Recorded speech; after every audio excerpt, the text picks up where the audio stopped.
Selamat pagi anak-anak. Pada pembahasan kemarin kita sudah membahas tentang besaran dan satuan. Sekarang kita bahas pengukuran. Alat ukur panjang dan ketelitiannya. Pertama yang kita bahas adalah mistar.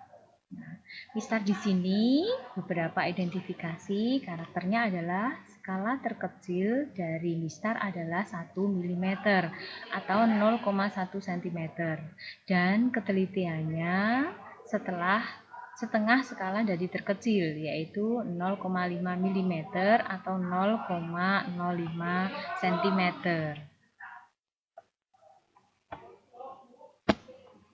Lanjut. Berikutnya alat ukur yang kedua adalah jangka sorong. Bentuknya seperti ini. Seperti ini bentuknya. Kita lihat karakteristiknya dari jangka sorong, yaitu yang pertama adalah jangka sorong memiliki batas ketelitian 0,1 mm. Artinya ketepatan pengukuran dengan alat ini itu sampai 0,1 mm terdekat. Kemudian jangka sorong memiliki dua macam skala, yaitu skala utama dalam satuan cm dan skala nonius dalam satuan mm. Mana skala utama dan mana skala nonius? Yuk kita lihat.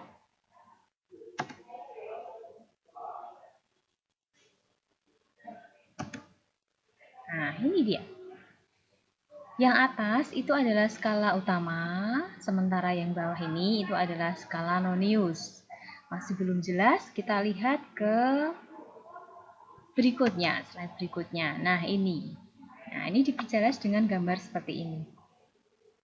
Cara membaca skala jangka sorong. Perhatikan dulu jangka sorongnya. Ya. Nah, seperti ini. Ini yang diperlihatkan. Kemudian kita akan coba analisis pelajari dalam membaca jangka sorong tersebut. Nah, yang pertama, mula-mula perhatikan skala nonius yang berimpit dengan salah satu skala utama. Pada gambar, skala nonius yang berimpit dengan skala utama adalah 4 skala. Nah, yang ini yang ditandai dengan merah. Nah, seperti ini. Nah, skala besar yang ini, merah ini.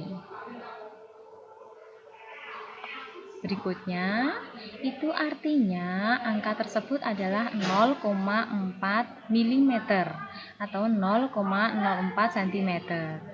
Nah, selanjutnya perhatikan skala utama. Pada skala utama, setelah angka 0 mundur ke belakang menunjukkan angka 4,7. Yang manakah itu? Ya, saya tunjukkan dulu. Yang ini. Nah, yang di sini nih. Setelah angka 0, kita hitung mundur. Nah, di sini skala utamanya adalah 4. 4, berapa di sini? Ini yang menunjukkan angka 4. Kemudian kita hitung sampai sebelum 0. 1, 2, 3, 4, 5, 6, 7. Nah, sebelum angka 0 ya. Berarti di sini maksudnya adalah skala utama ditunjukkan dengan angka ini. 4,7. Nah, berikutnya cara menambahkannya adalah sehingga diameter yang diukur itu sama dengan 4,7, itu adalah skala utamanya ditambah dengan 0,04. Ini adalah skala noniusnya. Sehingga totalnya adalah 4,74 cm. Bisa dipahami anak-anak? Kita lanjut ke slide berikutnya ya. Nah, sekarang alat ukur yang ketiga yaitu micrometer screw. Seperti ini gambarnya. Nah, kurang lebih seperti ini. Oke, kita lihat karakteristiknya. Nah, berikutnya ini. Micrometer screw, skala utamanya terdiri dari skala 1 mm, 2 mm, 3 mm, dan seterusnya. Dan skala tengahnya 1,5 mm, 2,5 mm, 3,5 mm, dan seterusnya. Skala utamanya adalah yang ini skala utama. Kemudian skala putar. Skala putarnya adalah yang ini yang bisa diputar.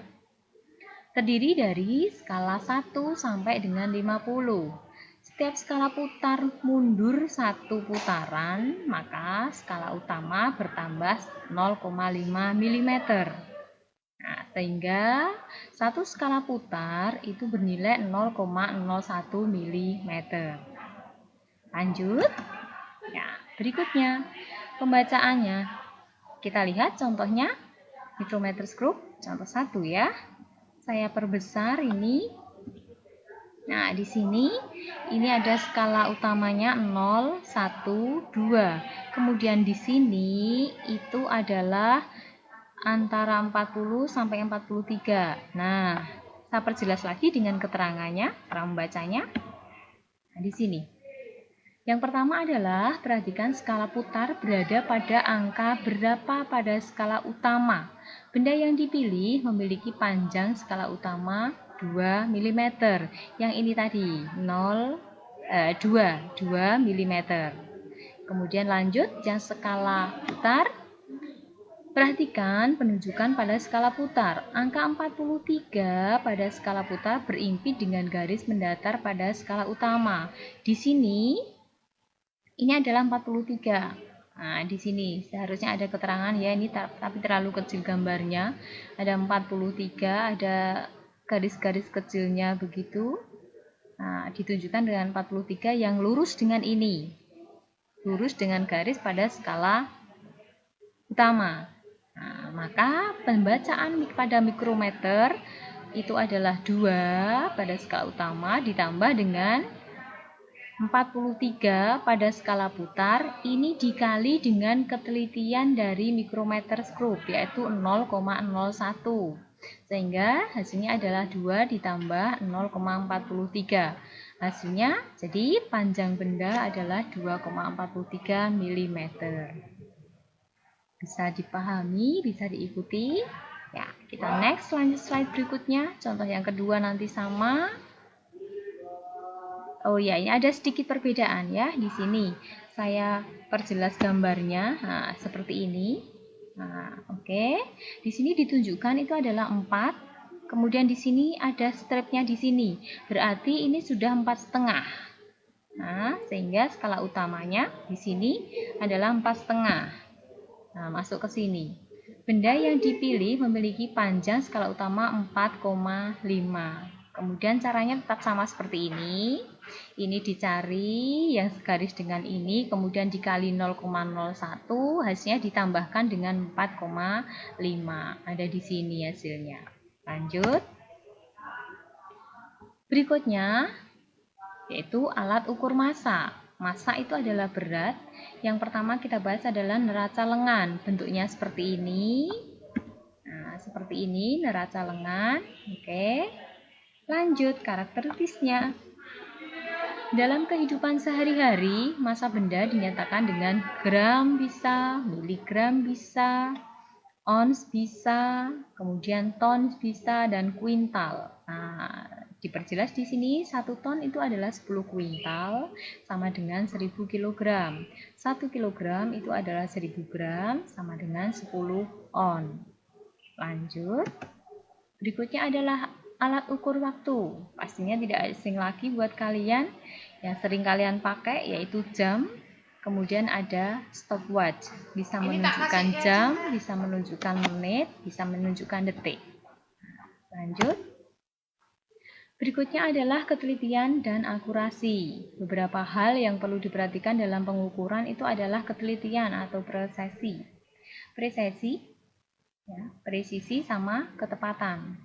Presisi ini menunjukkan derajat kepastian hasil suatu pengukuran, sementara ketepatan itu adalah menunjukkan seberapa tepat hasil pengukuran mendekati nilai yang sebenarnya.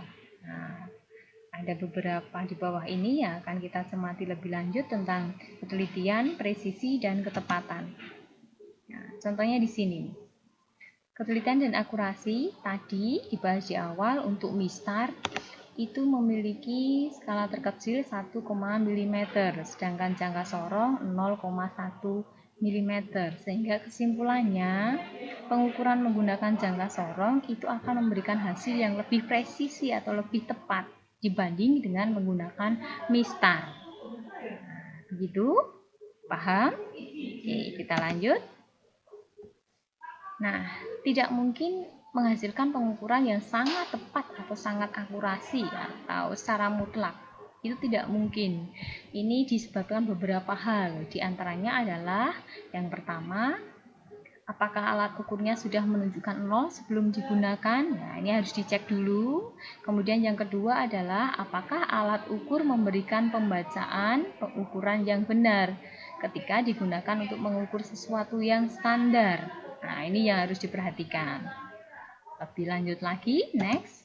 Nah, di sini sumber-sumber ketidakpastian dalam pengukuran, diantaranya adalah ketidakpastian sistematik, ketidakpastian random atau acak, sama ketidakpastian dalam pengamatan. Maksudnya apa? Akan kita perjelas berikutnya. Nah, ini yang ketidakpastian sistematik. Ada beberapa yang menyebabkan hasil pengukuran tidak akurasi, tidak sangat presisi. Nah, di antaranya adalah ketidakpastian alat, kesalahan nol, kondisi yang tidak sesuai, waktu respon yang tidak tepat. Lanjut. Nah, apa itu ketidakpastian random? Nah, misalnya ini. Fluktuasi pada besaran listrik, getaran landasan, radiasi latar belakang, sama gerak acak molekul udara. Beberapa lagi dilanjutkan. Nah, ini yang menyebabkan ketidakpastian pengamatan. Di antaranya adalah metode pembacaan skala, tidak tegak lurus atau paralaks. Kemudian salah dalam membaca skala. Berikutnya adalah pengaturan atau pengesetan dalam alat ukur yang kurang tepat. Nah, harus diset sebelumnya. Lanjut. Nah, tentang ketidakpastian dalam pengukuran, itu setiap pengukuran berpotensi menimbulkan ketidakpastian. Pasti itu ya. Ketidakpastian yang benar itu menggambarkan kalau pengukuran itu tidak baik. Jadi harus diminimalisir. Nah, di antaranya ya mengurangi kesalahan-kesalahan yang bisa terjadi. Jadi usahakan untuk mengukur sedemikian sehingga ketidakpastian itu bisa ditekan sekecil-kecilnya.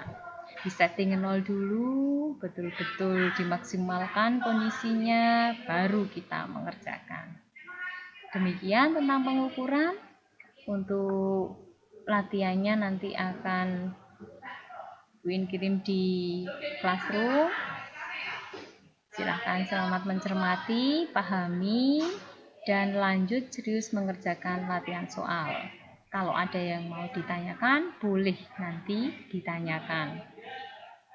Via WA boleh, via chat boleh.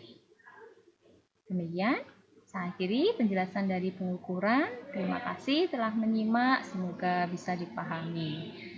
See you again, salam sehat selalu. Terima kasih.